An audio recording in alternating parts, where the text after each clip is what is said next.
Hi hello everyone, here I am Deepa, clinical dietician. നോമ്പ് സമയമാണ് ഇപ്പോൾ കടന്നുപോയിക്കൊണ്ടിരിക്കുന്നത്. അപ്പം നോമ്പ് സമയത്ത് നോമ്പ് തുറന്ന ഉടനെ ഇഫ്താർ മീലിലും സുഹൂർ മീലിലും നമുക്ക് എന്തൊക്കെ ഹെൽത്തി ആയിട്ട് എന്തൊക്കെ ഭക്ഷണങ്ങൾ ഉൾപ്പെടുത്താം എന്നുള്ളതാണ് പറയാൻ ഉദ്ദേശിക്കുന്നത്. അപ്പൊ നോമ്പ് തുറന്ന ഉടനെ വെള്ളം കുടിക്കാറുണ്ട്, അതോടൊപ്പം ഈന്തപ്പഴം കഴിക്കാറുണ്ട്. തുടർന്ന് നമ്മൾ എണ്ണ പലഹാരങ്ങളും ജ്യൂസുകളൊക്കെ എടുക്കാറുണ്ട്. അപ്പൊ എണ്ണ പലഹാരങ്ങൾ, എണ്ണയിൽ മുക്കി വറുത്തുള്ള സ്നാക്കുകൾ ഉപയോഗിക്കുന്നതിന് പകരമായിട്ട് ഹെൽത്തി വേയിൽ പറയുമ്പോൾ നമ്മൾ ആവിയിൽ വെച്ചുള്ള ആഹാരങ്ങൾ, ആവിയിൽ വെച്ചുള്ള സ്നാക്സുകൾ കഴിക്കുന്നതായിരിക്കും കൂടുതൽ നല്ലത്.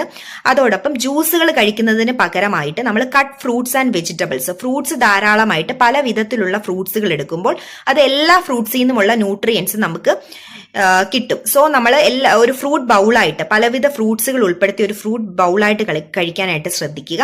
അതോടൊപ്പം ഒരു 1 handful ഓഫ് പ്രോട്ടീൻ സോഴ്സസിന് വേണ്ടി, ഇപ്പൊ ഫ്രൂട്ട്സ് ആൻഡ് വെജിറ്റബിൾസ് എന്ന് പറയുന്നത് നല്ലൊരു വിറ്റമിൻസ് ആൻഡ് മിനറൽ സോഴ്സ് ആണ്. അപ്പോൾ ഒരു പ്രോട്ടീൻ സോഴ്സസിന് വേണ്ടിയിട്ട് നമുക്ക് മുട്ട ഉൾപ്പെടുത്താവുന്നതാണ്, പയറുവർഗ്ഗങ്ങൾ കഴിക്കാവുന്നതാണ്. പയറുവർഗ്ഗങ്ങൾ നമ്മൾ ഗ്യാസിന്റെ ഇഷ്യൂസ് ഒക്കെ ഉള്ളവര് സ്പ്രൗട്ടഡ് രീതിയിൽ മുളപ്പിച്ചിട്ടുള്ള റെസിപ്പീസുകൾ കഴിക്കാനായിട്ട് ശ്രദ്ധിക്കുക. അതോടൊപ്പം ഒരു 1 handful ഓഫ് നട്ട്സ് എടുക്കാനായിട്ട് ശ്രദ്ധിക്കുക. അതായത് ഒരു 10 to 15 നമ്പർ, 10 മുതൽ 15 വരെയുള്ള എണ്ണത്തിൽ പെടുന്ന പലവിധ നട്ട്സുകൾ, അതായത് അണ്ടിപ്പരിപ്പ്, ബദാം, കപ്പലണ്ടി, വാൾനട്ട്, ഇങ്ങനെയുള്ള പലവിധ നട്ട്സുകൾ ഉൾപ്പെടുത്തി ഒരു 10 to 15 number 1 handful of nuts എടുക്കുന്നത് നല്ലതായിരിക്കും. കൂടാതെ ധാരാളം ഫ്രൂട്ട്സ് ആൻഡ് വെജിറ്റബിൾസ്. അതുപോലെ ഡീഹൈഡ്രേഷൻ ഉണ്ടാകാനുള്ള ചാൻസ് ഉള്ളത് കാപ്പി, ചായ ഒക്കെ അധികമായിട്ട് കഴിക്കുമ്പോഴാണ്. അപ്പൊ കാപ്പി, ചായയുടെ ഒക്കെ എണ്ണം കുറച്ചിട്ട് പകരം ഹെൽത്തി വേയിലുള്ള ഡ്രിങ്ക്സ്, അതായത് സൂപ്സുകൾ കഴിക്കാം. Dal soup, vegetable soup, chicken soup, അങ്ങനെയുള്ള സൂപ്സുകൾ ഉൾപ്പെടുത്താനായിട്ട് ശ്രദ്ധിക്കുക.